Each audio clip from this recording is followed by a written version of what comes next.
From the John DeVito Broadcast Center, welcome, ladies and gentlemen, to Paranormal Radio with Bob Trisek on the Windy City Hometown Entertainment Network and Jack FM 89.7 WRHS FM Norwich.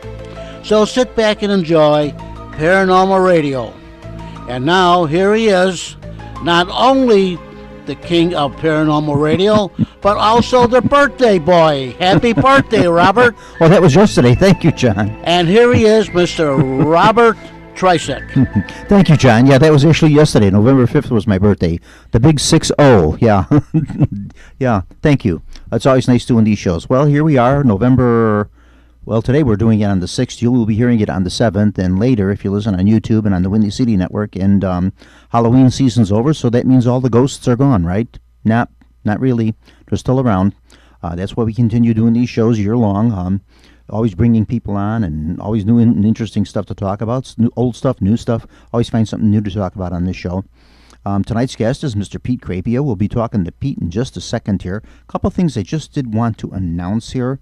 If you listen to the show, not the last month's show, but the September show, and the September show wasn't really paranormal. It was kind of like my comeback show after taking a couple of months off in the summer, and I had Mr. Fruitland Jackson on, the gentleman that was the blues artist, and then I had a couple of the ladies from the park districts, Mary and Arlene. They did some announcing for the park districts. Anyway, Fruitland came on, and he played a couple of blues numbers for us and did some talking and that, and a very nice gentleman, and we wish him well because he has had some surgery done. He had some trouble with his kidney. They found something on the kidney, but I understand they've taken it off, and he's doing fine. He's recuperating all as well. So just to wish him well in a speedy recovery, and I'll see you on Friday nights when we play cards again, as soon as you get better.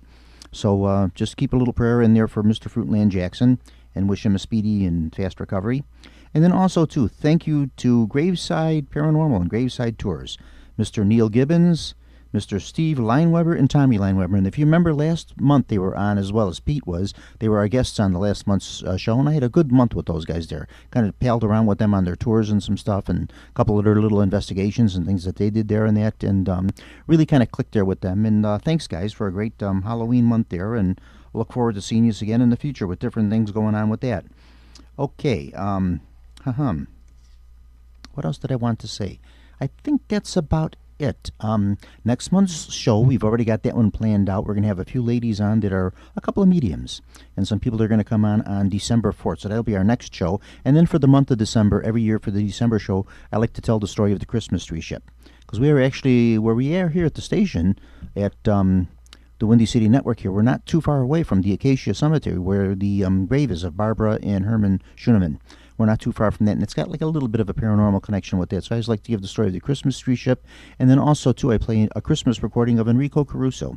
Every year I like to do that. The same one I like to play every year with that, because Caruso has a couple of little paranormal connections with his life. Not fantastic ones, but he does have some paranormal connections. There's a couple of little opera houses and things he likes to still show up at.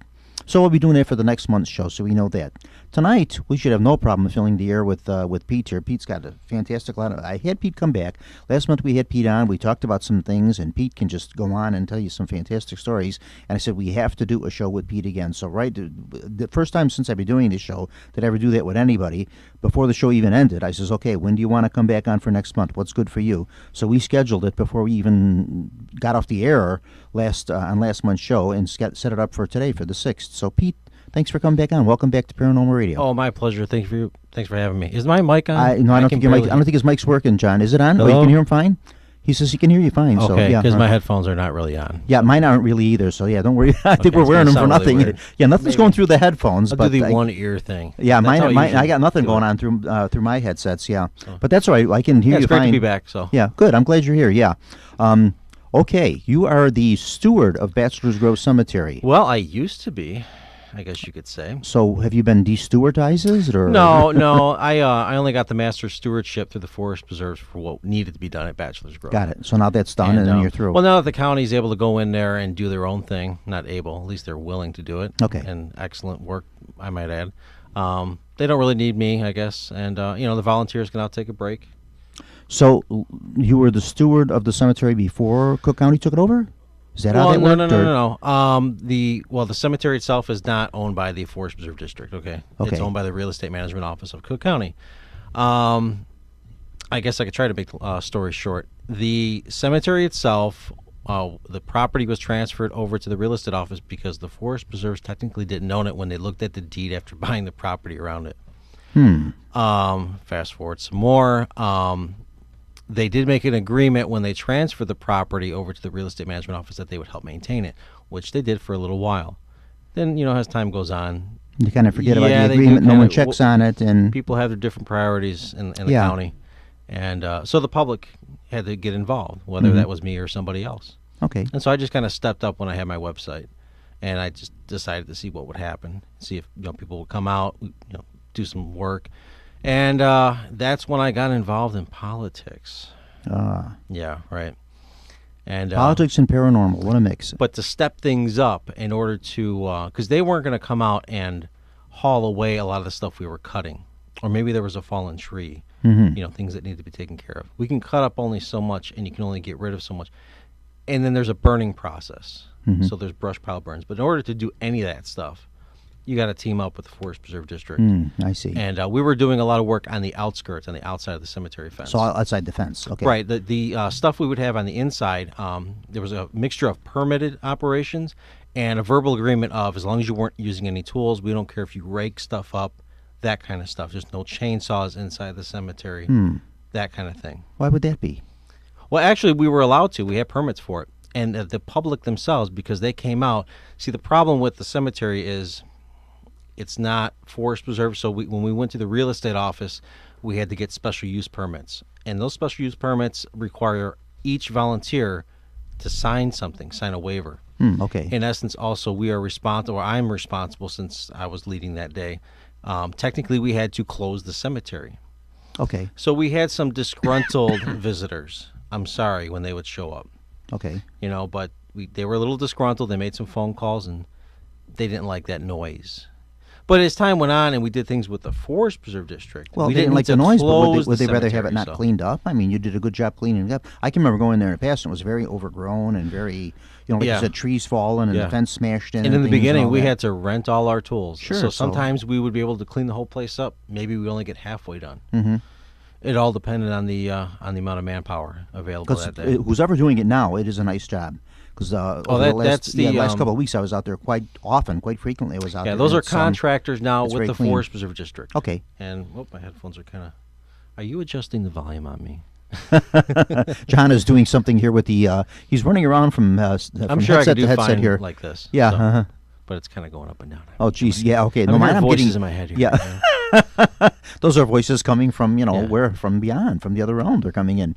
Yeah, we're doing a little bit of adjusting here with the headsets as we're doing the show here, but we're fine, John. I'm Just used leave to them alone. this, We're so okay. I'm good to go. Yeah, as long as everything's going okay over the airwaves there, we're all right. Yeah, we'll just go the way we're going here. Yeah, because my headset is dead too, but that's right. We can hear each other fine, and as long as we're going over the mic's okay, we're fine. Now, if I'm Yeah. screaming, you let me know. No, so far what I get hear you sound all right. I'll listen to the tapes because I get to hear them first tonight when I go home. I listen to the tape of the show. So yeah, so that's what you were, and your whole thing was not even so much the paranormal. You were just much concerned with It with was the a cemetery mixture. being preserved. Well, and, how I got out there originally was the paranormal. of course, yeah. Because I have a history Mm-hmm. with having to deal with that kind of stuff. But I also have a passion for local history, Sure. whether it's the preserves or the Palos region where I grew up kind of thing. And so when I started looking into the cemetery itself, it became kind of fascinating. In fact, it was actually really hard to look into the cemetery. All you'd find were like little pamphlets or little excerpts from books about the ghost stuff. Yeah, of course, you'd hear all that. Yeah. Uh-huh. But as you could see with my website, I was able to find a lot more. Sure, a lot more over time. research into. Sure. Mhm. And luckily, that's when I had the website, and I decided to come forward, and hopefully, like family members and other people would get involved, come forward, talk about their experiences. Is there any stories. family you would probably know if anyone? Are there any family the left most that still have alive that have their loved ones buried in there? Yes, definitely. Mhm. Yeah. Who are some of the families that still have loved ones The in there? Schmidts are some of them. Off the top of my head, I apologize. I don't remember all their names that they have right now. Okay, so the I Schmidts. can probably yeah. think of some of the actual family members that Okay. are buried there, but it wouldn't really. Nobody that their names are on the stones out there. Oh, yeah, maybe a couple of Well, them. there's like the Newman. Actually, one of our volunteers. Newman's, okay, was- yeah, that's a they familiar came out stone, was, yeah. with the Newman. Yeah, I'd have to. Really So they think still hard have about loved it. ones buried in there. Yeah. They do have, yeah. Yeah. Okay. And we did have. Did you hear about the night hike? Yes, the night hike. Yeah, it was a little done a little strange. Now, Wasn't it? the night hike was done on the 28th. So that would have been like the Halloween weekend, because Halloween, of course, was yeah, Tuesday. So it Saturday was is last 28th. weekend this would have been done. But they did it a little strangely. I understand Very something disorganized in a lot of Yes, ways. I understand something didn't go And- quite right with that. Just in case you're kind of wondering what we're talking about here, what they had, because of course now Bachelor's Grove Cemetery, you're really not supposed to be in there at night. It's a daytime that you're welcome to go in there. Yeah. It's kind of nice. They really don't bother you going in there during the day, which is mostly when I go in there. But night is another thing. And night, it's really not safe in there at night anyway, because you could fall on something and trip, and all sorts of things can happen. And you don't Luckily, want that to nobody happen. did get hurt that night. But they had this night walk that they were doing, and who sponsored this? Technically, it was the Forest Preserve District of Cook County. Oh, they sponsored it themselves. did. And it was a night walk, and it was supposed to be into the cemetery. A night walk And they into did have Bachelor's somebody Grove. talking on the side. I But think they it was actually like didn't go Midnight into the Paranormal. cemetery, I did don't know they? too much. What's that? They actually did not go in. They Oh. walked like the trails Oh around no, it. we went in. You did actually go into the cemetery. Okay, oh, they did. Oh yeah. Yeah, but what happened with that was they had such an overwhelming response. I think they had like something like 100 people Well, or something. from what I asked later, they were only expecting 200 people to show up. Only 200? Yeah. And what did they end up getting? It was literally over 2,000. Oh, I could bet. I don't know if you've seen the videos yet. I did not see the video. It No. was like a rock concert. Now, this must have ended quite early, because later on about... It was supposed to be until 9. It ended up being cut off at 7. I was going to say it must have ended very early, because about 8:30 or so, I remember going by there. You did drive by. Oh yeah, we were by there. Actually, we were doing a tour. We were doing a tour, and we drove by. So we you didn't did go in there. You were with Alsip? No, not with Elsip. This was with Graveside Tours. Oh. And we actually did go by, because they do take their group past there. They don't go in, just for safety's sake. They don't take them in, but they do point it out, and they park on the side there and let you know this is where the pond is, and that sort of thing like that. They do that with the folks. It's, and that. you know what? They trimmed the path And by everything's- by you the time can- we got there was nothing. There was no indication that there were any people there at all. What time did you get there? This would have been about 8:30 at night. Oh, yeah. So by then it was long Oh, over yeah. with. The police were, let's just say, very, very happy. Yeah, that it was done. Oh, yeah. They were so approving this. Do you think they'll ever do something like that again, or they'll say, Honestly, this got no. out a little out of hand? No. Yeah. Well, the police were always saying in the beginning when I was talking to them, like, oh, we didn't approve of this. And they kept saying it over and over again. This we're not doing this again. It's not that big, really, for that amount of people to go through. You know what It's they not had? that- Somebody had shown me some paperwork when I had showed up on the day, and it had shown one police officer for the Camp Sullivan area nearby, and then there was one officer that was going to be at Rubio Woods, and I had told him a week ago, and I even went in like three times that week. I said, you're going to have your hands full. Yeah, You need at least 3 to 4 officers at the cemetery directing traffic. So when I got there, I think it was like 5:10 because I was waiting at Camp Sullivan. Half the parking lot was already full at Rubio Woods. I don't know if you remember how big Rubio Woods Yeah, is. it's not that much there either. Yeah, it's not that big there No, either. no. I mean, it's kind of big. That's my point. Well, they're It's- well, it's they're ki- if you parking have- lot, yeah. It's kind of big. There are some bigger ones. That's but true, this one's because it does go back further. I always does. park like in the front there, so I And, think of that. But yeah, it does go back. So, but You're at right. that point, you had Yeah. a few hundred cars, Oh. and there And was each still car a is carrying line. 4 or 5 people, so. And I could see with my eye and with the camera, it was going down about a mile down the road, and that was just around. That was before 5:30, and other people reported that it went even further, near Harlem What the heck Avenue. brought this on? Why, after all these years, they'd never done anything like this? You know, the Forest Why? Preserves asked the why same now? thing when I showed up to say thank you for holding the event. Mm-hmm. And there was somebody high up, I guess it was. Somebody told me you should go see that person, say hi.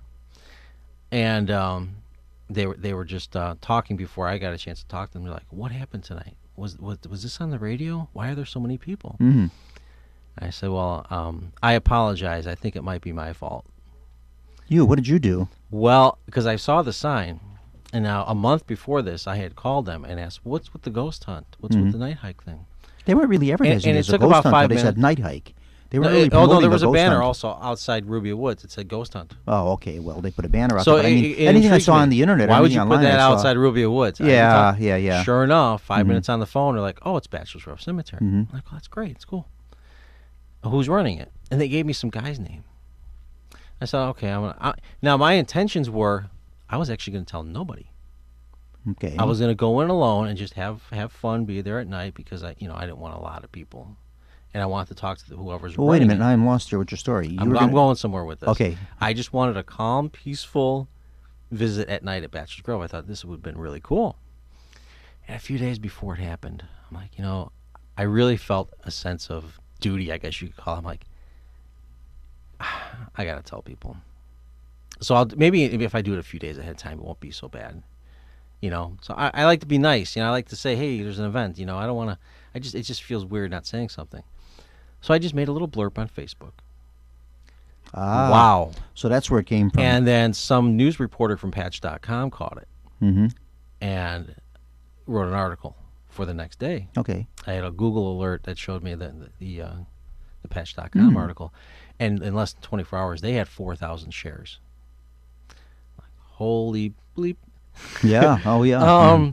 Yeah, and it just got further and further. I started noticing the amount of attention.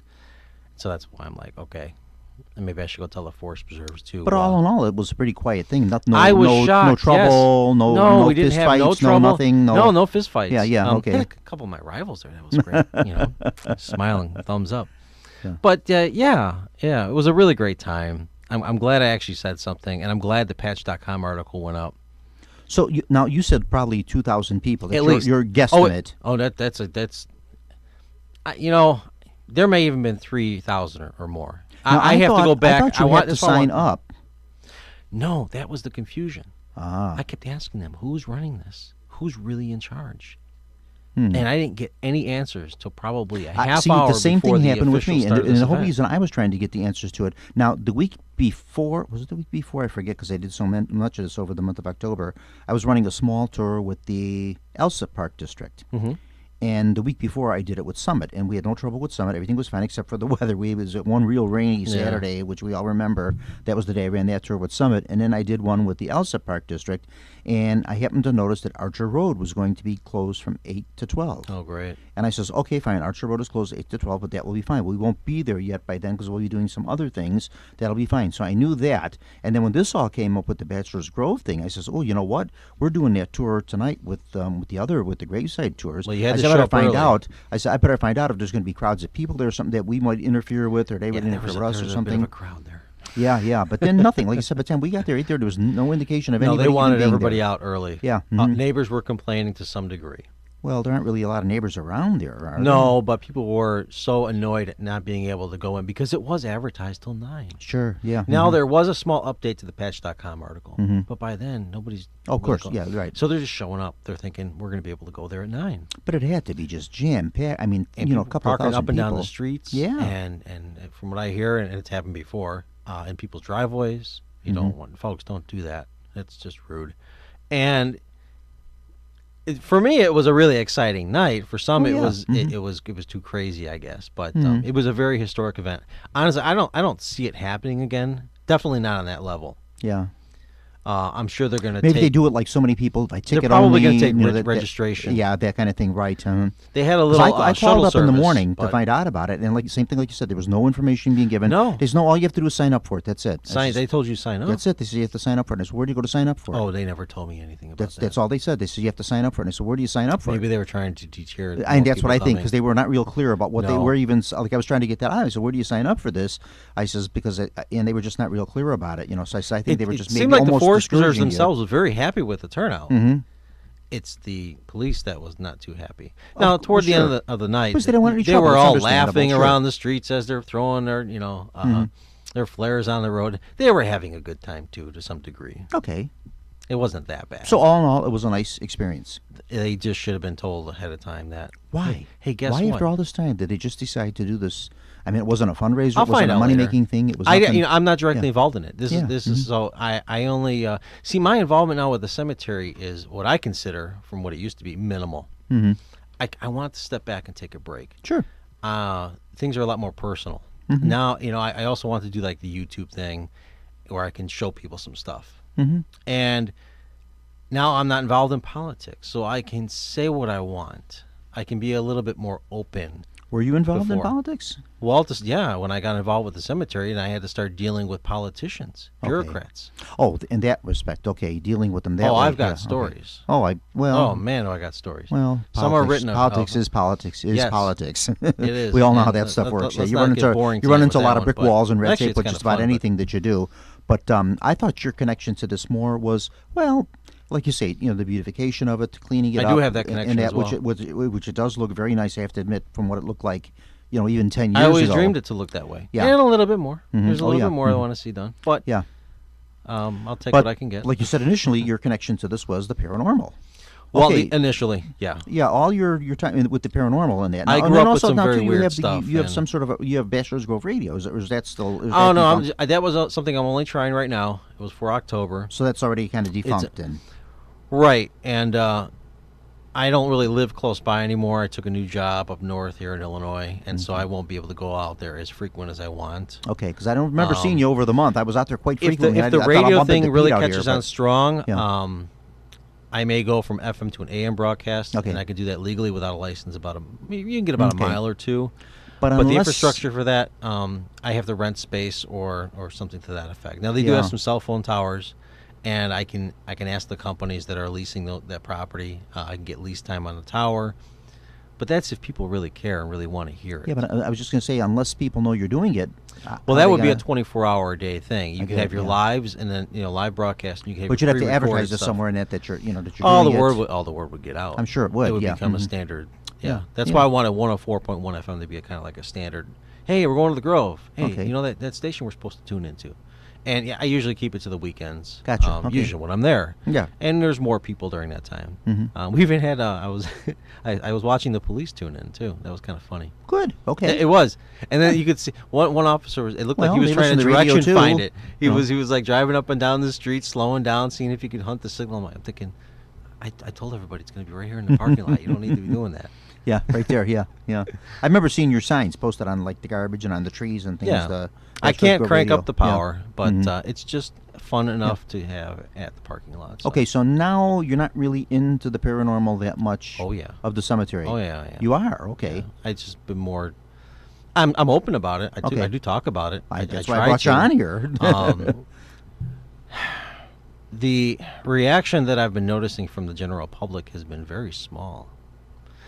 Very small in what regard? Like in regard to I've been kind of disappointed in regard to your information, No, or it just in doesn't- regard it to the doesn't- paranormal you at know, the cemetery in general. Well, not so much my information, which I do have some of, other people's information as well. Bachelor's Grove has a lot of rich history of BS.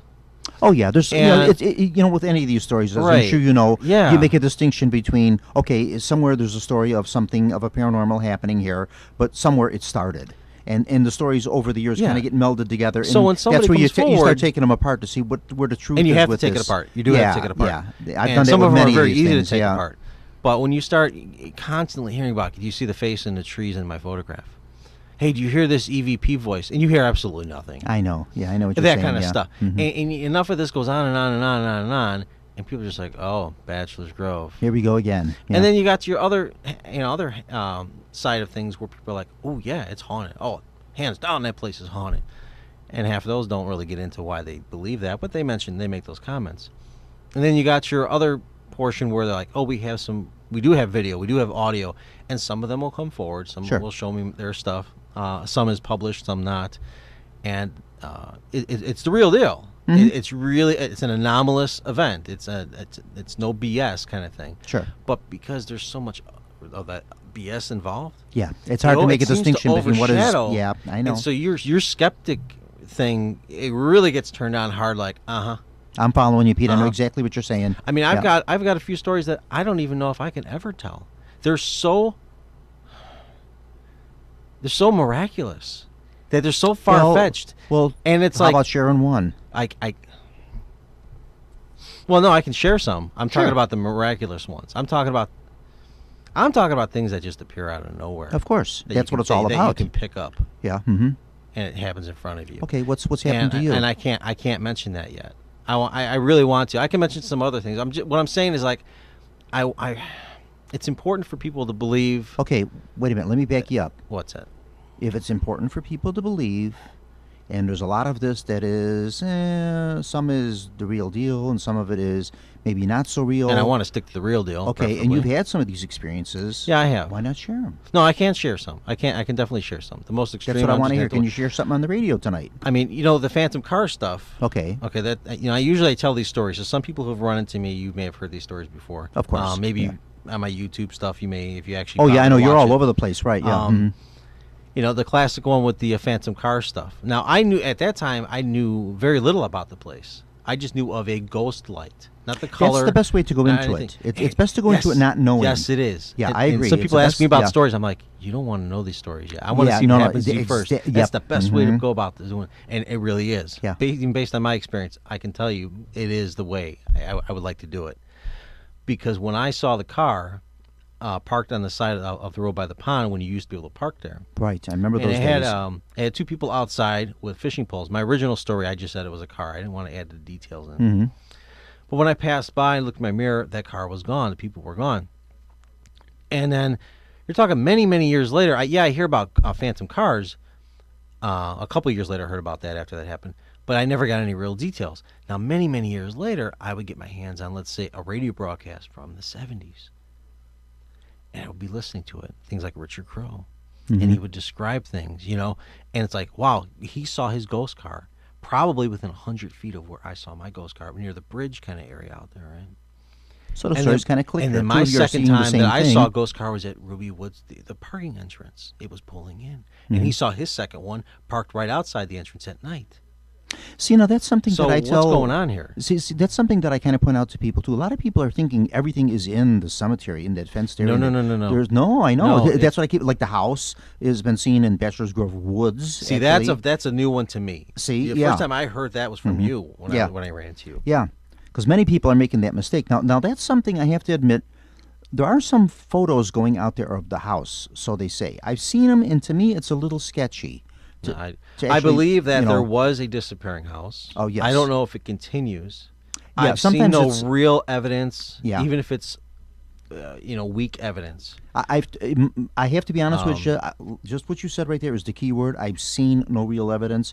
Ditto for me. I've seen not no even real for evidence. me. Not even weak evidence. I've seen some photos. There are some photos out there that they say is the photo of the house. And I've watched it. But if you to talk me, about, like, say, a video maybe in particular. There's yeah, like a famous to me it's a little video out sketchy. there. I mean, you got to almost stretch your imagination to really see it. Way stretching my imagination. Yeah, to see that. yeah, And that's the And problem. I mean, all right, now, someone say, and there again, too, and I don't like to doubt people. I or whatever, file it, so to okay, speak. fine. Yeah, I exactly. put it in that, That's right. Yeah, but most of mine is done. Myself, nothing. I've never experienced the house apparition. Never experienced that. No, I haven't. But many people have. And many people that I've spoken with said, yes, they have definitely seen it. And they kind of give the same description. And what's kind of good about it is some people that, like we just talked about a couple of minutes ago, some people are not too familiar with the story and said, yes, I did come out here one time and I did see this house. And I said, well, can you just kind of let me know what it looks like? And they describe it. They're describing the exact same thing that somebody else said the same thing. So, okay. And it always seems to be reported in different areas. Yes. It might be like a floating thing. It might now, be the only thing around. that leads me to believe that it's a real thing is not because I knew Richard Crowe and talking to him, which we can get into, I guess. Oh, yeah, I knew him real well. Time or something. Yeah. It was finding physical records, property records out there. No, and what's that? Go ahead. No, I'm sorry. I didn't mean to cut you off. So there were a number of homes right around the cemetery, really close by. One in particular doesn't have a house foundation, anything like that. And so when I found this file, and it was actually in the wrong folder, so you couldn't do a correct FOIA on this thing anyway. When I found it, and I saw where this house used to be located, I went back and watched this one news broadcast of somebody who had witnessed not only the blue light out there, the classic ghost blue light, but him and his friends had seen this phantom house. And the guy walks toward and points to. I don't think I can talk to him anymore because I think he did pass away. I was told he was really sick, but I'll try to get in touch with him. But where he walked and pointed towards in the broadcast was where this particular house was. I've had people go out there with metal detectors. At least I saw the metal detecting. I just said, hey, you should go over there, maybe check it out or something like that. Not that you should be doing that, by the way. You get a ticket. But they went over there and they did their sweep and they found nothing. Now I ended up finding something like a big chain or something near where this house would have been located. Bottom line, though, there was no way anybody could have walked over there and could have, in their wildest imagination, could have thought there was a house here.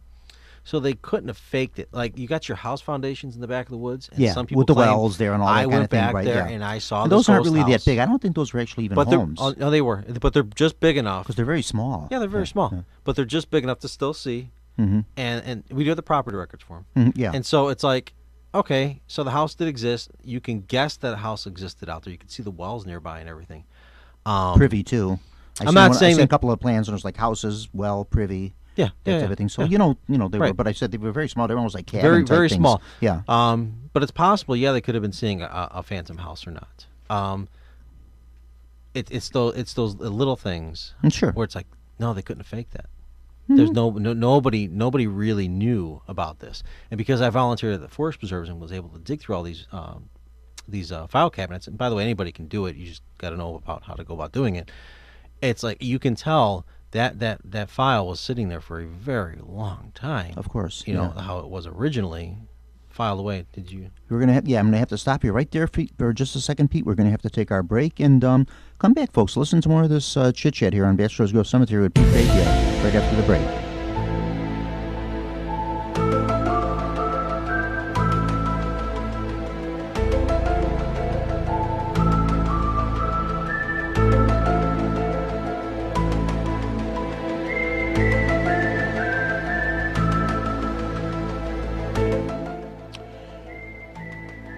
You are listening to Paranormal Radio with Bob Tricek from the John DeVita Broadcast Center on Jack FM 89.7 WRHS FM Norwich on Thursday, November the 9th, the year 2017.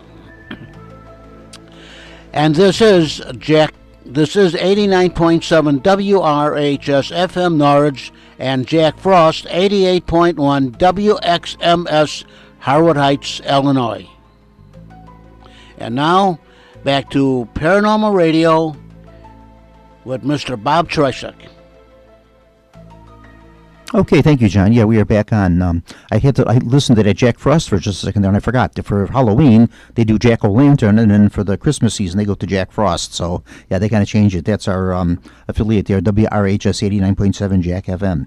Where this show will be heard tomorrow at 10:30, is it, or 10 o'clock? Thursday at 10:30. Oh, Thursday. They changed us now. Only this time. This week they got something else going on tomorrow, so we're going on Thursday at 10:30. You'll hear it. And then, of course, too, we're posted up on YouTube and then on the Windy City Network at www.windycityhometown.com, so you can listen to it in 3 different spots. You can hear this broadcast here. Okay, we were talking here with Pete. Fascinating stuff. I love doing this. Just talking about Bachelor's Grove Cemetery, something that Pete has a lot of knowledge with. I have gotten hold of like a few of the plans and things, which they're out there. They're not all that hard to get a hold of. No. And there were very many unsold plots in Bachelor's Grove Cemetery. Sure, yeah. Which surprised me. And also, too, they recorded 82 sold plots, but yet 120 burials. Am I right with my figure? They were sold, by the way, either. Okay, so 82 plots just in general? They had a layout for 82. Uh-huh. The dimensions are not accurate. They're not drawn to scale. Some of them are very funky. Some could be the 20 by 20. Some are 10 by 8. That's what I'm looking at. Some are literally like 6 by 4. It was. That's what first got me but they researching don't record that on the map. But Yeah. you might find that in some of the finer records. That's what got me researching that, because I says, wait a minute, you're talking 82 plots, but 120 burials. So there had to be multiple burials on one plot. And so some plots were bigger or smaller. Yes. That type of thing, yeah. Mm-hmm. And there were some cases where they just had a hard time digging. Okay. And so they had to pick a different way of doing it. Take that plot over there. There was a lot of rock. There's still a lot of rock. Oh, yeah. Well, we know now there was a quarry out there, which is the pond now. So that created a problem. All that rock is I got actually a little video about that showing the creek, and it's next time you take a walk out there and you walk on the creek, you can get an idea. When you see all these rocks down there, just imagine when you start digging 6 feet under. Sure, and of course if you're hand digging, in the early days, 3 feet, you're dealing with some very serious rock, Mm-hmm. and then you got to go even further, right? Yeah. So, Mm-hmm. and those are the stories from some of the people, the more intimate stuff. Like, Sure. well, we had to stop digging there. We just couldn't do it. It was, imagine being there in the winter. Yeah. Oh, The ground's already hard enough. Well, as it in is. wintertime, what they used to do years past, they didn't bury in winter. You had like a receiving. Now, Bachelor's Grove, I don't think had one of those, but most big cemeteries would have like a receiving vault type thing dug into like a hillside. And you'd actually put coffins in there, and then later on, as the ground that would thawed, be helpful. Yeah. Then when the ground thawed, then you can take them out. I'm not sure how the and burial dig in. process really went over. I did get to see a Polaroid. That's of why a Abraham burial Lincoln was progress, buried. though. Well, Lincoln was buried there not so much because it was winter when his casket was put in Oak Ridge Cemetery in Springfield, but because his tomb wasn't ready. So his body was put. His body and the body of the one son that died in Washington, Willie, they were put in the receiving vault, and then later on when the tomb was built, and they were put in there. But of course, he was moved so many different times anyway, back and forth here and there and all over the place, and the tomb was redone and all that. But anyway, the years past, that's what they do, because in wintertime you just could not, with the machinery that they had at that time, you just could not dig in winter. As much as I love Bachelor's Grove Cemetery, I don't know the full process of burials. Yeah, so, well, that's another fascinating thing too. If you study cemeteries, yeah. Mm-hmm. I've been trying to study more of working on a whole program now about cemeteries. And yeah. What's funny is over the years too, everyone thought I'm not even into the paranormal aspects. You're not into the paranormal? Well, I mean, at first glance, you think it's all about history. Well, it is history. Right? History and paranormal go hand in hand. Well, there was that side thing, really and I always had to keep it a little bit hidden, because even when the county would find out certain things, they would call me and go, "Is this you? Because we can't have this." Oh, you mean putting certain things out? The paranormal was taboo, which is really wild to see how now we got nighttime hikes out there. And so the tables have turned. But back when I was messing around with things out there, the politics of it was paranormal taboo.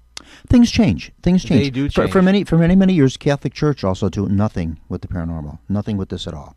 They're very, very, just like you said, taboo. They would not even mention anything except for with the EVP. paranormal. I'm fascinated with not that, but then the way the Vatican was involved in EVP. Yes, using wire recorders. Yeah, and stuff like that. And then the other day I took a out at St. James of the Sag. And one of the priests actually came out and saw a group out there and came out and talked to us and was talking about ghost stories and all this. And I says, geez, he almost threw me back. I says for him to come out and talk to us about that, because usually the church doesn't like to mention that, for whatever the reasons are. So now they're kind of changing their views on some of that too. They're getting a little more liberal about it. Yeah, so things do change, Yeah, things do change. One time it was a very taboo thing, but like it is. Time to come. See, now that we have ghost shows and everything else. Oh yeah, well yeah, but they've always had that stuff. But I think part of the problem with paranormal is it's really not as of yet recognized as an actual science. It really isn't. We consider it a science, but a lot of people don't. You can't get certified in it.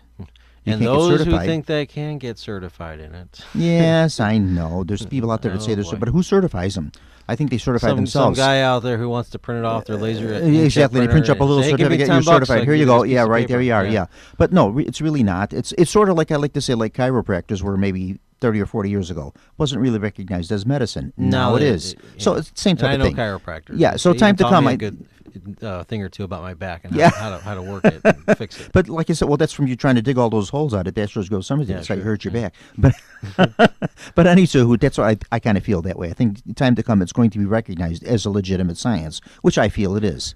If you're studying it in the proper way, it's fun, it's interesting, but it should also be taken seriously. Yes, Bachelor's Grove is public. Yeah, it's available. I'm not talking about Bachelor's Grove only. I mean all paranormal. No, I know that, but I'm saying from my level, my personal level, that's how I wanted to approach this. Because back in my day, even though I knew it was legal to be there was this thing about do not go there. It's the police presence. They'll chase you out. And well, there again, illusion over the years that we can kick you out. It turns out they could have lost their jobs. Okay, they were not allowed to be kicking people out of the forest preserve area.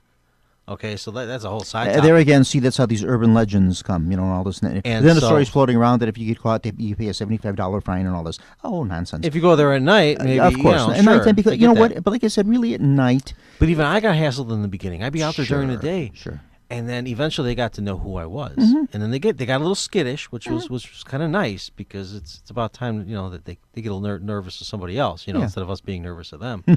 And, reverse. And as time went on, around. I literally one day it really clicked for me when I was in Rubio Woods and I saw a group of kids 5 minutes before sunset.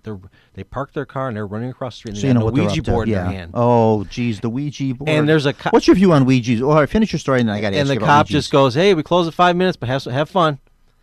And like, wow, finally. Yeah, see, yeah. Now, there's some cops that are still a little. They can kind of play tell. their little games. Yeah. But that was a real turning point for me. Like, wow, things are really changing. They're just leaving people alone. So Ouija boards, you don't like a Ouija board? Well, I was going to ask you what you thought of them. My first experience, a lot of my first experiences are pretty wild. Mm-hmm. I was at a friend's house one night when I was probably I don't know, it was in grade school, something like that, and I was visiting my grandparents' house, and my favorite aunt was living there at the time. So I got home from a friend's house, now I'm visiting my grandparents, and I ran into my aunt and I said, "Yeah, I saw this board on the wall at his house, and it said Ouija. What is that?" Mm-hmm. She's like, "Oh, I got one of those. I'll show you how it works." So here she's got me in the basement there. She's putting all these candles around, and she puts the board on the floor, And she starts, okay, now this is how you do it. You put your hands on there. No, okay. Thinking, okay. And yes, no, and it's going to spell things out. And she starts asking these questions. Honestly, I got bored. I was really bored. So the whole darkness with the candles and the Ouija didn't. I was watching the phase flickering of the candle on the wall. I was entertained by. That's what I focused on. And I don't even know how many minutes went by. And she said something that really drew my attention to her. She goes, "Who's been calling to say that they're going to kill me?" Uh-oh. And I turned, thinking, "What the F?" Yeah, I thought like that as a kid. I'm a real, I got a mouth on me. And no. Oh, yeah. And so, and then I got bored pretty fast. I went back to watching my flickering on the wall. And I saw this dark black it wasn't even shape. It was just a rich black silhouette person just start growing and appearing right there on the wall. And it's not flickering with the candles like all the other stuff going on. And I just knew this wasn't normal. And I'm sitting there staring at this thing as I got my right hand tapping on her. I'm trying to, I'd be like, "Are you seeing this too? Look what's going on." and then I finally looked at her and I'm like, I wasn't even talking. And she turned her head, she looked on the wall, and she flipped out. Now, I didn't even have to say anything besides point. Okay. And she knew this was not normal. She's a grown adult. Here I am, a kid. Mm-hmm. And then we started hearing this rattling behind us. And we had a laundry room. And all these clothes were on coat hangers, hanging on the water pipe. And about 3 to 4 feet of it were swaying back and forth really fast. She flipped out. She grabs me, throws me on the couch. Okay, throws a blanket over me. I peek from over the blanket. What is she doing? She's out there blowing out the candles. She runs to the blanket. She's like, "Don't leave me here. Don't leave me here alone." She's a grown adult. Eventually, so many minutes goes by, and she's like, "Oh, that was stupid. Why am I? I'm a grown." She's saying, "I'm a grown adult. I shouldn't be like this." And but if you're more calm than me, and all. Yeah. I'm like, oh. Now that was my introduction to Ouija boards. Okay. Yeah, I don't recommend myself personally. I don't recommend that people fool around with them. I think they're just a tool. It's a tool, but you got to know how to use it. Many people. Oh, really? Don't. How do you use Most it? People don't. You know Most what I mean? people. Well, it's not a toy. I mean, they're selling them as toys, basically. With the. Are you, as the human, helping to bring out help manifest it? And if so, how? Oh, yeah. Okay. Do you really need the board? I mean, you could maybe use your pen. Some people do not. Maybe some people, if the person is a good medium, if they're a good spiritist, not spiritualist, a spiritist, well, and if they're a good medium, if they're a good medium, they don't need the Ouija board. They don't need it. Okay. They don't. They can communicate without the board. And I've discovered over time that you don't need a medium use them. I've been around some pretty fantastic stuff. Things flying in the air, footsteps in the carpet, literal explosions. Oh, sure. I've got stories that this is how I got involved, and this is why I got, That's what usually does. Once you have some experiences, that's what. Yeah. I wanted answers. I don't like putting reason on anything. Purpose. I don't like to go there. Although the things have started to change with my observations, it's really weird. But I just want to know, how is it working? How is it able to do this? Something how is this phenomenon able to manifest itself? Yeah, but something like that's out of the norm. In this way, will you ever really know how it works? It's not maybe. Like it's not like you can say, "Well, we're plugging it in, and the waves are coming." I don't know. And, if you spend enough time doing this and being involved in it, see, a lot of people seem to want to get started in ghost hunting because, I saw them doing it on TV. Yes, I am so far removed that way. Yeah. I got started because that is my life. I just go about my casual life, but then the other stuff gets pushed into me, and I'll have people with me when it happens, which is great, absolutely fantastic. It's nice to be around people that are like you, that have the same interest and the same experiences and the same things like you. It's nice that way. You have that common link. You all have that. Now, see, like you talk about the shows. Maybe you meet them. Well, I don't seem to meet many people that have the. Well, you're kind of a lone wolf, though. You don't really. Connect with a lot of people. You really don't. You're kind of a loner type person. I'm kind of That's a just weirdo. Your personality. No, not a weirdo. That's just your personality. Everybody's different. Some people are people. They got to be surrounded by people all the time. Some people I'm are okay very by much themselves. a loner type. Yeah, I know you are. Yeah, I know that. So that's why I said that. Yeah, and there's nothing wrong with it. I get focused on something, and then I don't need to be everybody's surrounded by a bunch of personalities are different, right? Some people are very much have to have people around them all the time, making friends, being with people. Some people know they're by themselves. They do the right I can thing, be and the they're part fine of the with that. team and help. I could even help run the team if I have to. Yeah. Like in the case of with the Grove, with collecting information over the years. Yeah. It's like, well, you know what? I'm not charging money. Never have, never will. I'm doing this as a labor of love. Send in information. I'll archive it. That's great. You want to hoard it because you want to write a book and you don't want to share it? well, that's your prerogative, but you know what? Shame on you. And A good deal, and I always make that kind of clear. I do love the paranormal, and I love all these groups, and I think this is all fantastic. And if watch it, now see, like me with paranormal, what started me with it was stories. Growing up and hearing the Resurrection Mary story from my parents and my neighbors and stuff like that. Those are the things that got me interested as a kid, because when I was a kid, there was none of this. We didn't have any of these shows. And you weren't really directly exposed to a lot of it. Yeah, So sure. you were I had experiences, sure. Okay, you did have experience. Sure, things that I experienced that I couldn't explain. Thinking back on it now, I know what some of it Is was. that And then as I got older, I had encouraged you to have this show with the paranormal? Well, not necessarily this show. Actually, the radio show is just like this show here in particular. Yeah. No, radio kind of happened for me accidental. That kind of came Well, that's way radio, later. but the that's way paranormal later. part of the radio. Oh, the interviewing. paranormal part of the radio, sure, because I like people hearing about that. I love bringing people on. I love people sharing.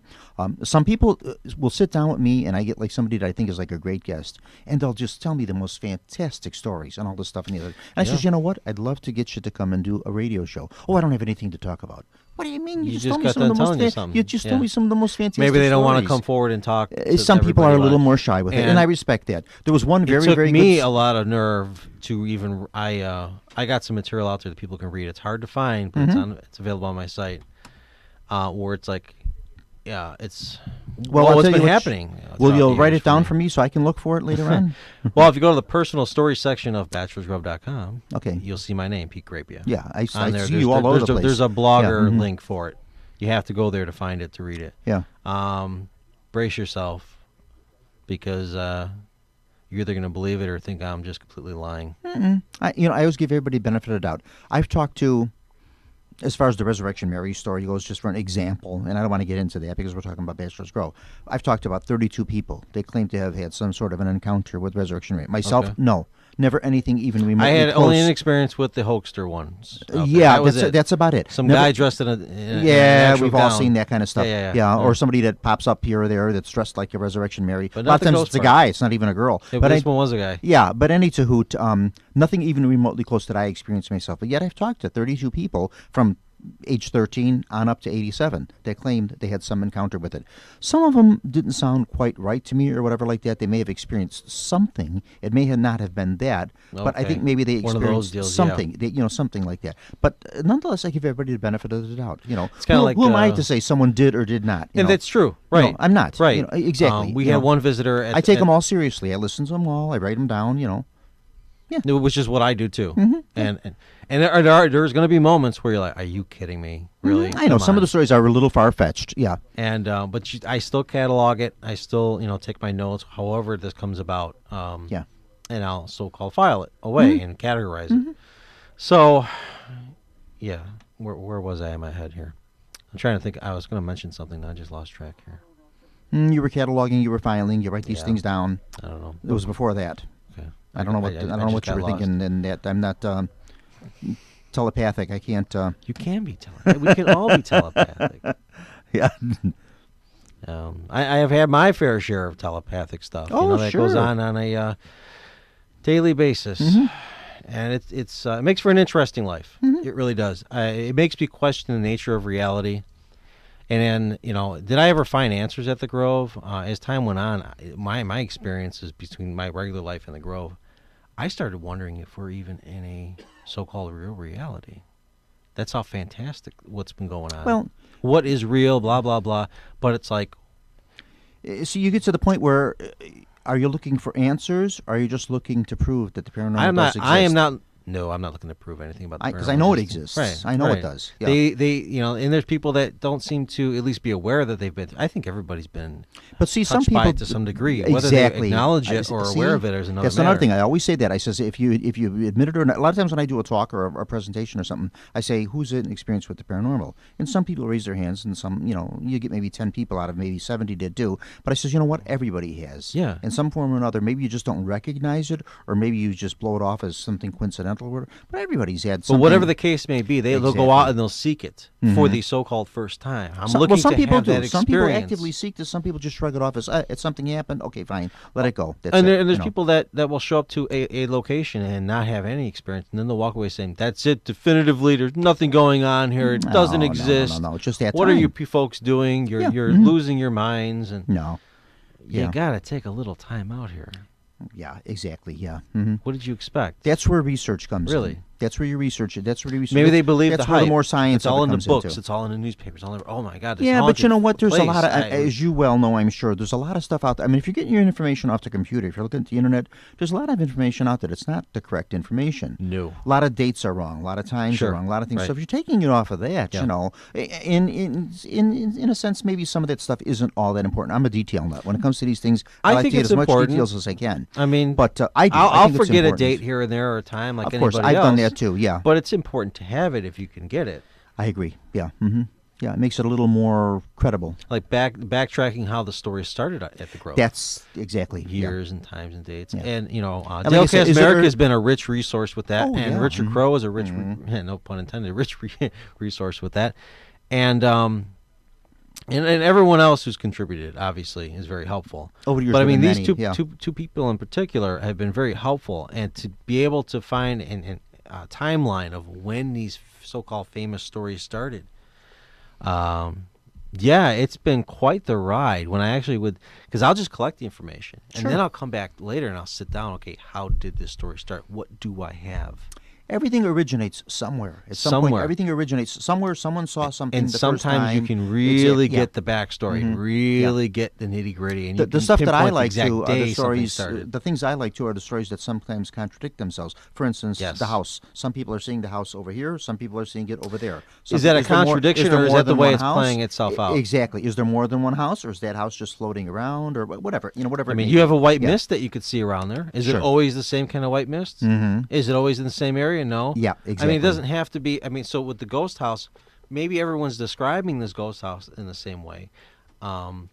I've yet to really believe that this is the same house being described.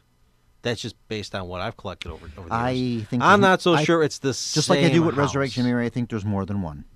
And there could be, right. I think there's more than Okay. one. Just like I do with Resurrection Mary, I don't think there's only one. I think there's actually two. Some people 3, 4, 5, 6, 7 of them. I think there's actually two for certain. There may be more, but I think two for certain. And there again, I'm basing that not on something I've seen, but on testimonies and people that I've collected through time. I wish I could have gotten Yeah. involved more with the Resurrection Mary thing. I know some others that have. Oh, yeah. Die Hard Yeah. wise, Mhm. but Yeah. they hoarded it for books. Oh well, yeah. That's You know, unfortunate. yeah. Well, I don't get to see all their archives. Now Richard's gone. Richard had a lot of good stuff. Oh, You yeah. could dug Mhm. up.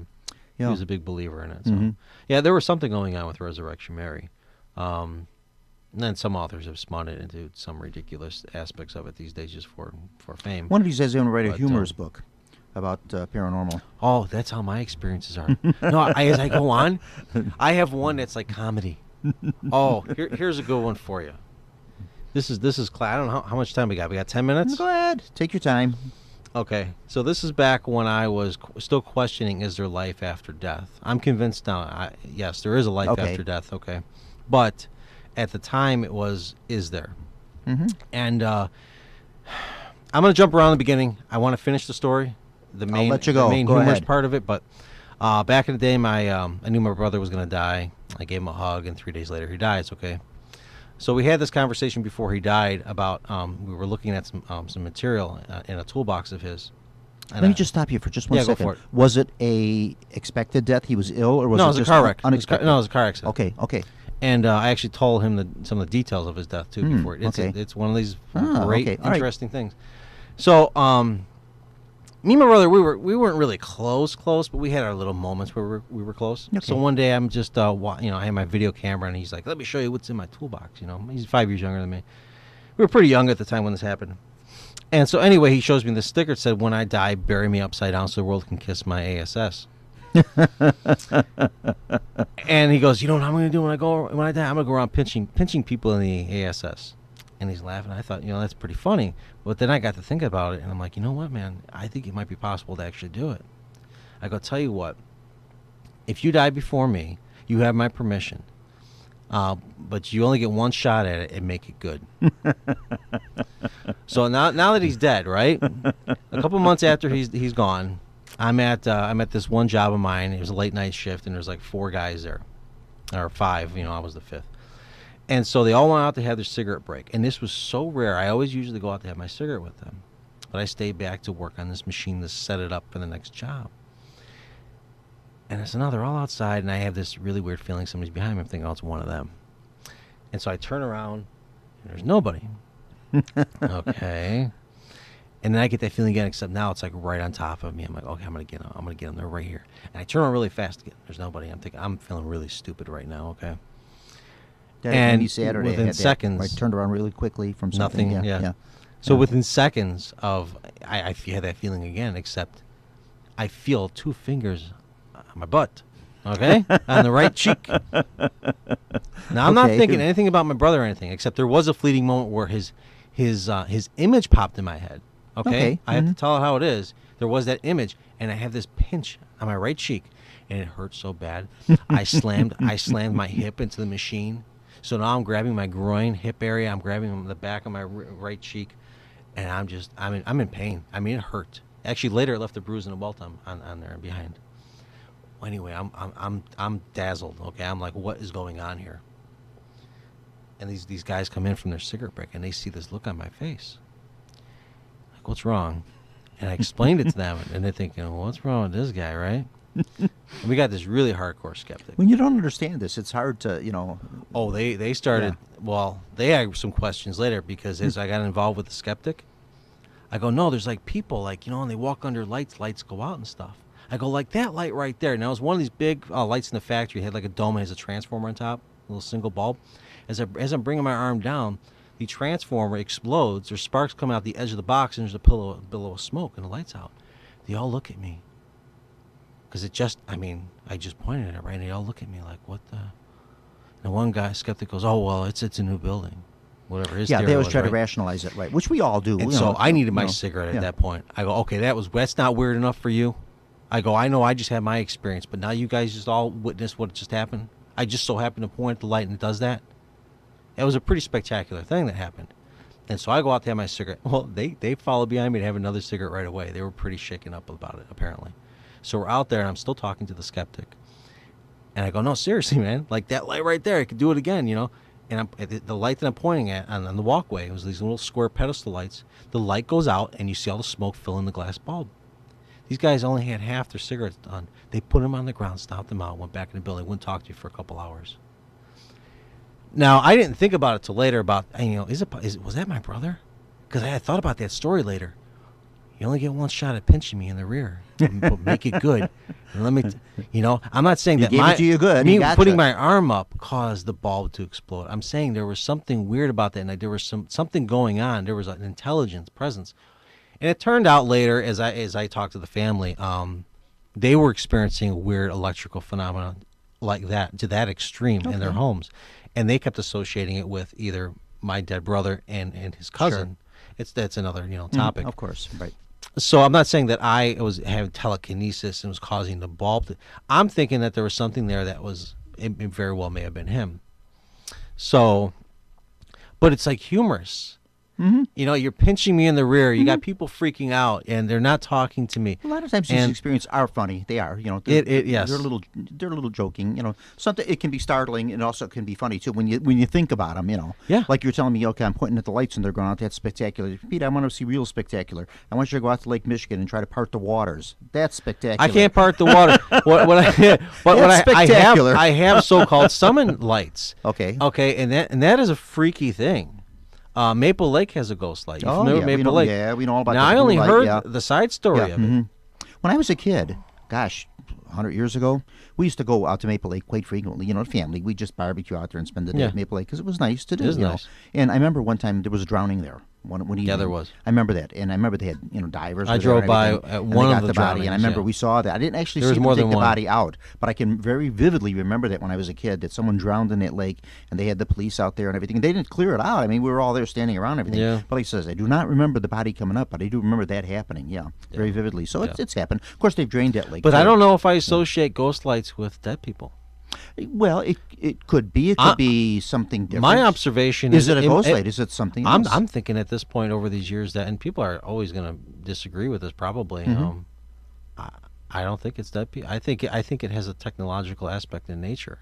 Yes, it could very well be that. A lot of times people say when the orbs are not like orbs are lights too, little balls of a light and that kind of thing. People say those are spirits. Well, maybe they are, maybe they're not. Right, maybe they are, maybe they're not. I'm not, but I'm They're just there. saying, I mean, we see them. They're some around, of the lights that I've been around, they don't necessarily seem. They're intelligent.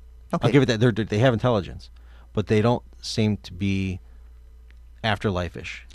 There's something else going on. I was can't going to put my start going finger there. I on was it going to yet. say maybe it's something from the But other whatever world, it is, from it can sense your thoughts. alien outer space. If you want to go that Yeah, route, okay. Yeah. I've only had one extreme experience like that out in Death Valley. The one in Death Valley? Yeah, Death How Valley. cheerful. What'd you do, go for vacation I in Death tried Valley? Stephen Greer's CE5 protocol Well, you by used to live myself. close to Death Valley. I was Las out Vegas? in Las Vegas for Yeah, a you lived couple there of for a years. couple of years, so you were not too far away. So before I came back to Chicago, I spent a couple times camping out in Death Valley, and that was Okay. really nice. And besides scorpions and snakes, what else I did loved you it. see? The scorpions. That was great. Yeah, one night I had my light on. I realized I saw these weird things. It must have been a few dozen scorpions, little baby ones. Do we got a couple of more minutes, John? There's a couple of more things I want to. Yeah. Oh, take your time. Okay, we got some time here, so we can got go a some little time. longer. Do you mind if we go? No, a little I longer? don't mind. Okay, yeah. So you do have to cut me off because I'll just keep talking. No, that's why I want you to keep talking because I love hearing this stuff myself. That's why I brought you on here. I didn't bring you on here just to have you sit there. Of course Yeah. not. No, I want to hear what you got to say, and I want people to hear what you got to say because you got interesting things to say. I like you. Oh, I got stories. Yeah. That's for sure. One I want to talk to you about is one I heard very briefly from you the very first time I met you at, where else would I meet Pete but at Bachelor's Grove Cemetery. Of course. And you said you had a death experience where you left your body. Oh, wanna well, talk no, about no.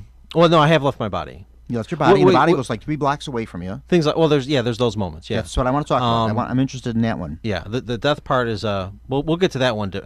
That wasn't out of body. That was something else. Okay. Okay. Mhm. But yeah. Anyway, so the out of body. Yeah. Yeah. I mean, and that's Not when- out of body. when- No, I want to talk about out of body. I want to No, talk about no. death. You wanna talk about You death? said you died. No. The only thing that happened. Well, that's why I want to talk about that later. This gets pretty bizarre, and I like to be truthful on how that occurred. I'm not so sure I want to divulge how this occurred. I don't even know if it's a real memory or a false memory. Okay, but if you want to be truthful about it, but you don't want to divulge it, how do you do that without? How do you be truthful about something without divulging it? I don't know. I mean, maybe I just need time. I need the nerve to wait okay. to tell the story. I told you I have some really weird stories. I know you do. I Don't we all? But yours seem to be way out there. That's what I want to hear. Yeah, mine are way. Not so much out of curiosity's sake. I just want to hear them because they're interesting to me, and sometimes Because other people I have had can't- these same things too. Some of the stuff I when think, this memory recall happened,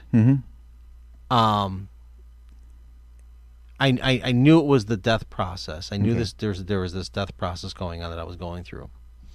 And fine, I guess you want me to divulge it. Okay, so truth be known, I tried DMT. Now DMT is found in nature, found in human beings, everything else, plants. What's stuff like DMT? that. Was it For people that may not know what that is. dimethyltryptamine? Okay, DMT, yeah. so it's a drug. No, it's not technically a drug. I mean, people want to classify it as that. Okay, This is definitely not a recreational thing. It only Okay. lasts like 5 minutes or something like that if you would to ingest Okay. it, so to speak. all right. And So you tried DMT. What they and, found, and they actually done a lot of research these days on it. Mm-hmm. It's a very safe thing. But it causes very spiritual experiences. Okay. Okay. Which only lasts for like 5-10 minutes. And so in my case, I tried it. It used to be very legal to get here back in Illinois back in the day. And so I got it when I was in Las Vegas, and within seconds of taking it, you guys will, disclaimer, don't do it, okay? Please don't do this. But within seconds of taking this stuff, all vision was gone, okay? Reality changed, like that instantly. Well, with any sort of a And so drug or chemical, that would kind of be a normal. the experience that I had was not oh my god, what is this feeling? Mm-hmm. It was holy sh. Mm-hmm. I know what this is. Oh man, I don't want to go. This is what it's like to die. I remember this. I totally remember this. I mean, I'm in this mood of just whatever you want to call it, of conviction, of holy s. Like this is really happening. I'm like, no, I'm not. No, I took some stuff. But this is the process. This is the process. I know how it is to die. I'm remembering at this point how it is to die. So you've done this before. And I'm saying that I've died before. Yeah. This is my moment I'm going through with this. I'm like, I don't want to go yet. I have a few things I need to take care of. Okay, just a few things. And then I kept coming back to the fleeting idea of, okay, this is only temporary because of what you just said. Okay. So I waited it out. And it was only a 5 or 10 minute thing. I came back like, wow. what the hell? I remembered dying. And so as a few weeks ago, it went from a couple days to a few weeks, I started having these. I'm really good with getting pictures and these little impressions, whatever you want to call it. So I started having these really out of the ordinary impressions. And a couple of days after this. You're right, a couple of days to a couple of weeks. It was like a mixture. And possible side effect of... well, I don't know. Well, it kept... Every time it would happen, it would bring me back to the moment that I was on the couch when I took this DMT. And I'm like, is that associated with it? Yeah, I think it is. But are these false memories? Are these real memories? I'm like, it was so. At the moment, it was so convincing. It was so. I remembered it. It was just the conviction. I'm like, I died before, and I remembered being in. It seemed to be in human form. Okay, it's the best way I could describe it, as I'm having these flashbacks that I'm in human form and I'm looking at myself and I'm looking around. And it ain't me. I don't think you would be. It isn't isn't my current arm with all the hair. I was going to say, I can't imagine you seeing yourself as a camel or a. How do we know? I don't know. You know, all I can tell you is I wasn't a camel. No, I was a human form. So, of course. But that's a really wild experience. That still raises a lot of questions for me. But the fact that I could leave my body in real and that feels more alive and more real than when I'm in my body talking to you. Mm-hmm. For me to be able to leave my body on occasion and to feel that and to experience that in itself seems to me like, well, yeah, when you die, you can leave your body. You don't need your body. So for you, it was like an experience of. First off, before DMT had nothing to do with out of body. It was only a memory recall thing. Now most people, now you realize, of course, that most people that hear this story are going to say, "Well, sure, he experienced all this because of what he took." Oh, absolutely, sure. Even I'm having problems. The question I want to ask you is, what made you want to take it in the first place? Because you wanted to experience something like this, or you just didn't know what it was going to? No, I knew of the stories of ayahuasca and stuff like that, and I've touched on a lot of spiritual stuff in my life. By the way, this is not this is far from anything recreational. Of course not. No, I recommend probably if I wouldn't get in trouble for it. And I hope I could say this, but I guess I would recommend everybody at least try it once in their life. Well, apparently your brain gets flooded with DMT upon death. Okay. That's the whole thing. This happens to everybody as they're dying. That you get flooded with this. So you taking it made you think of another time when this happened, and you said, "Oh, I did this before. I experienced." Well, the way you feel about it. Now, some people do have this. They come back and they claim that they quote died. But see, now for you, the death experience was the going down the tunnel, seeing the white light. I didn't see a tunnel. None of this. No. There was a physical feeling, and what you see when it's happening. Again, this is a really wild description. I don't even want to get into it because we don't have much time. Take your time. We got time. But John waved his hands. I got time. And it can be a little confusing, but it's just this recall, like, oh, damn, like, oh, I'm dying. I remember this, but no, I'm dying. No, I'm not ready. And it's just a quick. It's not. What was your question again? Yeah, where am I going? I sound like a parrot here, but no. I just asked you. No, you're kind of. It's okay. You're kind of running off in tangents here. I am. But that's all right. No, I was just saying that my original thought was, I says most people would kind of listen to your story and say, "Oh, well, sure, he experienced all this because of what he took." Something induced. It was a chemical thing. Something here's the hilarious part for me. Anytime that I'm barely a drinker. You might have a few times a year. That's how much of a drinker I am. Yeah, me neither. I'm just not. Yeah, never really was. If there was any marijuana use in my life when I was younger, it was very, very small. Yeah, I'm a fan of it, but whatever. There's like small things like that. Have I ever had any experiences while I was under that? Absolutely. Here's the funny part. None. Okay, you think I would have? Of all times, people would have this unexplainable experience. Nothing. Absolutely nothing. I'm actually a very sober kind of person. Actually, I don't like drinkers and all this kind of stuff. I'm weird, but it's like I'm a very sober person, but I will partake in the experience of something once in a while. Okay? Well, and those experiences never seem to induce. Pete, isn't it, to say something like that? What do you mean? To say, well, I'm not a partaker of this, I really don't, and that, but I do. Because I grew up with alcoholics. I don't like. Well, now we're talking alcohol. We're talking. But if there's something to learn from something, that's great. So that's how you're justifying it. If I take this, sure. I'm learning something from it. If I do, right? Sure. Mm-hmm. Yeah, I would. But then on the other hand, there's things I won't touch, obviously. But then on the other hand, telling people, no, you really shouldn't do this. Well, I'm saying that from a legal perspective. We're talking. I got a microphone in front of me. Yeah. Hey, you do what you want with your own body. Mm-hmm. Go for it. Just don't be stupid. But was it a frightening thing for you, or something that you say, With- geez, with I wouldn't want the anybody DMT? else. I wouldn't want anybody else to experience this. No, I believe everyone should experience You should DMT to that extreme. Everyone, I guess, has different kinds of experiences, and then there's certain types where, like, there's a common experience. So it's something you got to research into, I guess. It's like when I went back to it later, I'm like, oh. You may not ever really. That may be DMT another one of is- those unanswered questions. You may not really actually know until you do cross over, and you're. Maybe That's it. maybe. Yeah. Maybe. Yeah, we don't know. I mean, I don't know if too Well, many people I'm have sure gone there's and come some back, people you that know. do know. Yeah, there could very I mean, well be. I may have a lot of experiences, but I'm sure I'm missing a lot too. Oh, and there's, yeah. there's people out there that can travel and do things. My grandmother, she passed away, but she was apparently very excellent at out of body. She would actually leave her body, go to somebody's house, her friend, then come back, get on the phone, and tell them what they were doing. It was a game. Okay, so where am I going with this? It's there's an extreme thing. Could I do that? No. You know what I mean? I could leave my body once in a while. But nothing like how extreme she was doing, and she didn't tell me anything She had it down to science. until I told she could her. almost do it at will. Yeah, when she was younger, Yeah. she could do that, Okay. and not even some of her kids apparently knew about it. But Be a she, good way she of did- spying on people, well, wouldn't she- it? Boy, like they say, the old fly on the wall. Boy, you can have it out of you an know- experience. Go over there and tell everybody what's No, going you on. can, and you can. Yeah, I mean, you it's, can.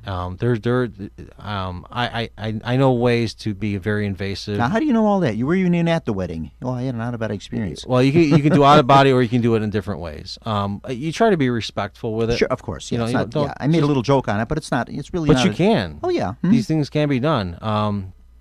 So people have different experiences. People Mm-hmm. can go places and do things. I know I've done my thing. Who's to say they haven't done their thing? It amazes me, some of the people, like when people just start talking to me, people that don't I'm into this, they don't know I'm with the paranormal and any of this, and people just come up to me and they start relating stories to me and stuff, and they said, something I've always wanted to do, like maybe the question will come up about a burial or someone, a loved one passing away, and somebody will say, you know what, I really want to be mummified. I said, well, how do you mean?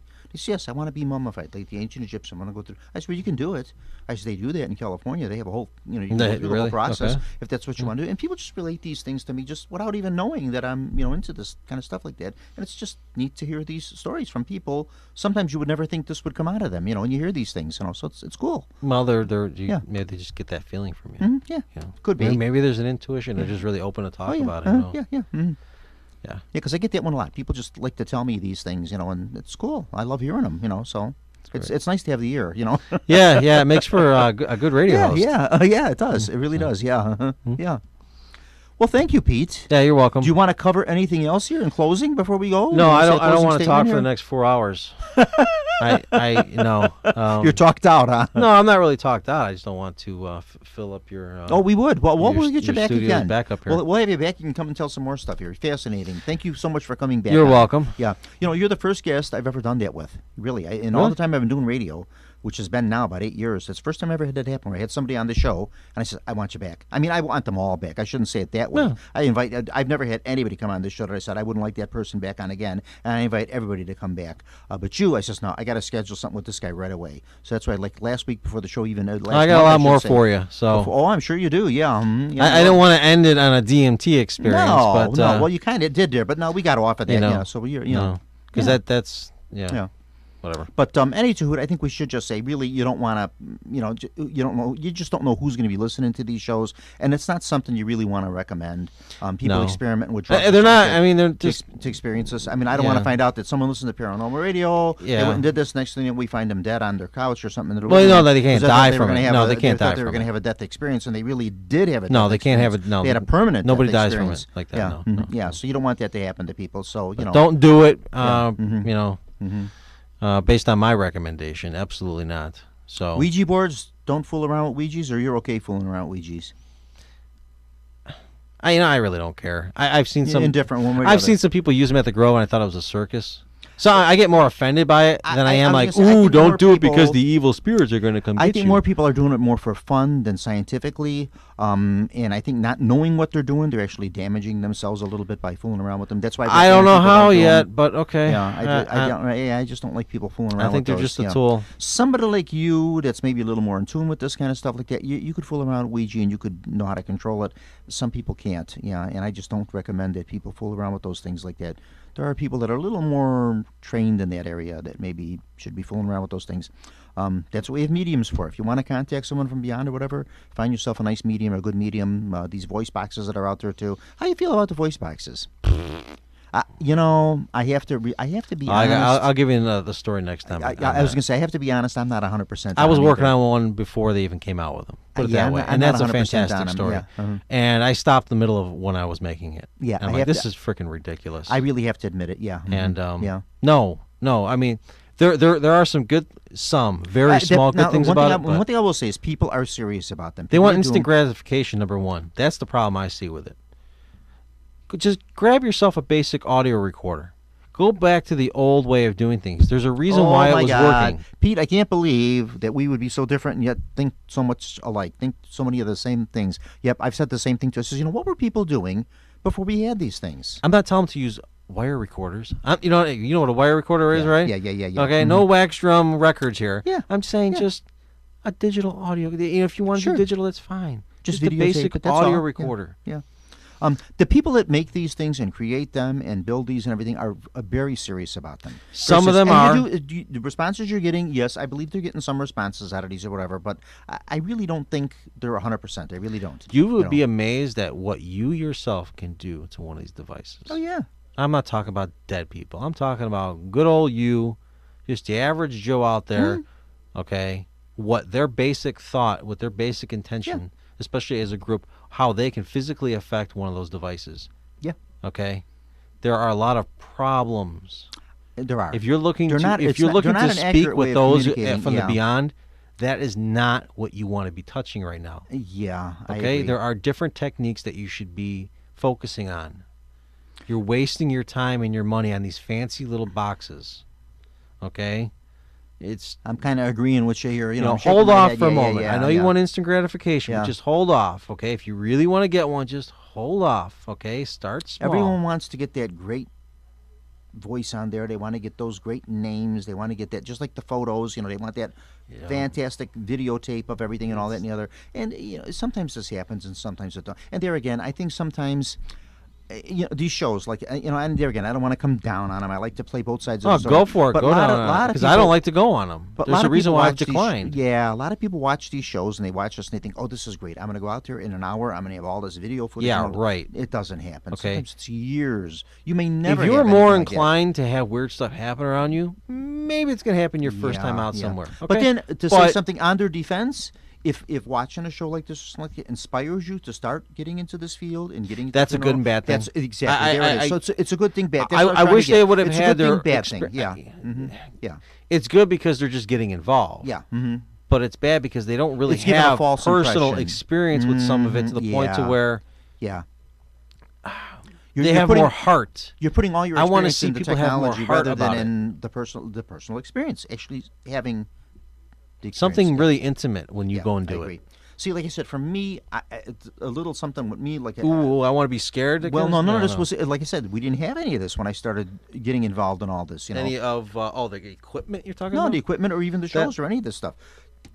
Okay. The only thing we had was creature features on at 10:30 at night on Saturdays. Well, shows like In Search of Dracula and those things. Yeah, I'm not talking about movies. No, not movies. No. The whole UFO, the actual and ghost alien hunters and those kind of things and all that. People ask me now. They say, "Do you watch these ghost hunter shows and all that? And what do you think of them?" And I says, "I don't." And I says, "And they actually get offended sometimes when I tell them I don't." Well, I tell them, I say, I have a very good reason for not watching them. Number one, I don't have cable.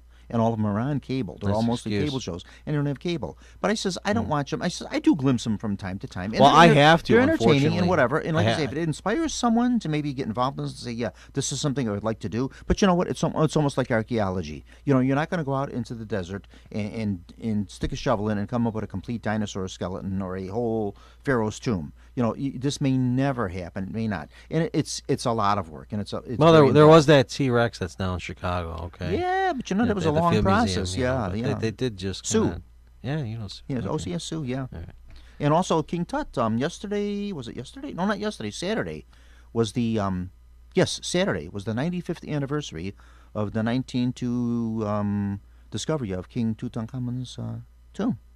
All right. Saturday, November Yeah, I 4th. can't comment much on it. I'm not a November 4th, big fan of, 1922, they found King Tut's tomb. Howard Carter found it. So, yeah. But like you say, if this is inspiring you and to do this kind of work and get into it, that's a good thing. But at the It same is a token, good thing don't if get it can delu- inspire Don't get you. disillusioned and think you're going to Well, they get their hopes up. Get all this, They really get their yeah, hopes up. That's it. And they think in an hour they're going to get all this. And now they fantastic become. stuff. I'm going to Yeah. be now I'm going to be the king skeptic. Yeah. Now I'm going to go out and start a magazine about how this is garbage and fake and Just not because real. I didn't get the because results I wanted. Yeah. Yeah. No, well, Yeah, no, calm no. down Don't here, do that. man. Yeah, Don't, just to say a word, don't get discouraged with this. And if it is something that you are genuinely interested in, it's research, it's investigating, looking for the truth on some of these stories, go back to these things, something new, investigating it, and debunking. When you do see, like you were talking earlier, you said the black shadow image, you see that black shadow image and all that, you say, okay, well, what could have caused this? Yeah, Was right. it something with the light? Was Yeah. it something with this? Was it with that? Well, any one of these thousands of reasons. Sure. I say this over and over and over. When you have no other way to go with this and you say, I can't prove what caused this, all right, maybe now we do have something paranormal, something out of the ordinary. out of the ordinary. Yep, Definitely out of the ordinary. something yeah, out of the yeah, ordinary. which all of this stuff is.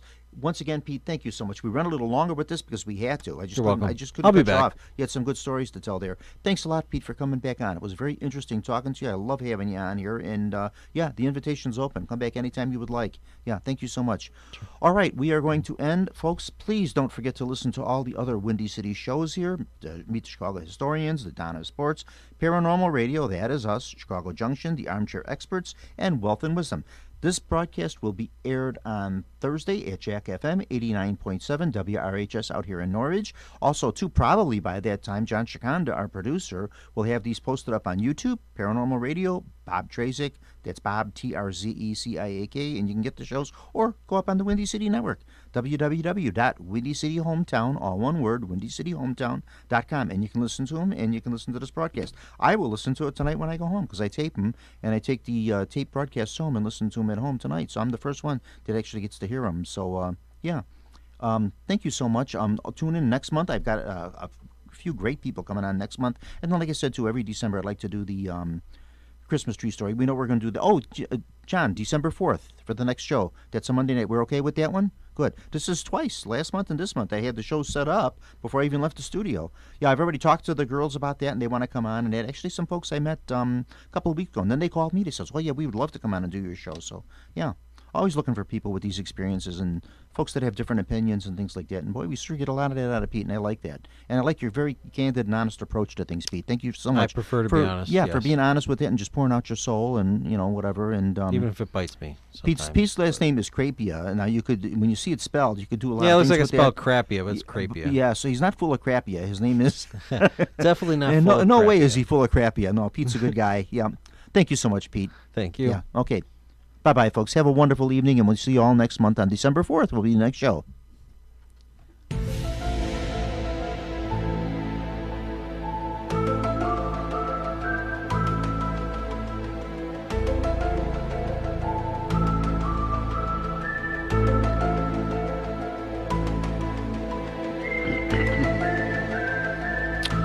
You have been listening to Paranormal Radio with Bob Tricek from the John DeVita Broadcast Center on the Windy City Hometown Entertainment Network and Jack FM 89.7 WRHS FM Norwich. Paranormal Radio was directed by John DeVita, and our special thanks to the executive producer of Windy City Hometown Entertainment Network, Mr. John Shikanda, and Kevin Zeflik of WRHS FM Norwich. This broadcast was pre-recorded on Monday, November the 6th, the year 2017. Until next time, please be safe and thanks for listening.